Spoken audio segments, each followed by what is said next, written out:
കഴിഞ്ഞ ഒരു മണിക്കൂറായി മഴ കനത്തു പെയ്യുകയാണ് ഈ മേഖലയിൽ. ആ മഴയൊന്നും അവഗണിക്കാതെ ഇങ്ങനെ വി എസിനെ ഇഷ്ടപ്പെടുന്നവർ, വി എസിനെ സ്നേഹിക്കുന്നവർ, അവരിങ്ങനെ അവരുടെ സ്നേഹവായ്പുമായി ഈ വാഹന വ്യൂഹത്തിന് ചുറ്റും വന്നു ചേരുന്നു. ഈ റോഡിലേക്ക് ഇറങ്ങി വരുന്നു, വീടുകളിൽ നിന്ന് ഇറങ്ങി വന്ന് നിൽക്കുന്നു.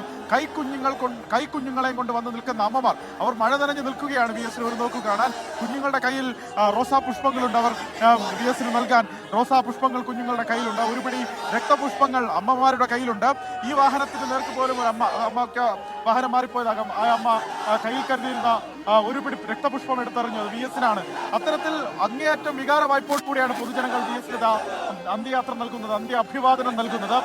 ഇതിൽ ഒരുപക്ഷെ സമീപകാലത്തൊന്നും ഒരു രാഷ്ട്രീയ നേതാവിനെ ഇത്ര കണ്ട് കേരളം സ്നേഹിച്ചതിന്റെ തെളിവ് നമ്മൾ കണ്ടിട്ടില്ല ഗോകുൽ. അതുപോലെ ഈ മഴ അവഗണിച്ചുകൊണ്ട് ഇരുചക്ര വാഹനങ്ങളിലും മറ്റു വാഹനങ്ങളിലും ഒക്കെയായി ഈ വിലാപയാത്രയെ അനുഗമിക്കുന്ന വലിയൊരു നീണ്ട നിര നമുക്ക് ഈ ദൃശ്യങ്ങളിൽ കാണാം.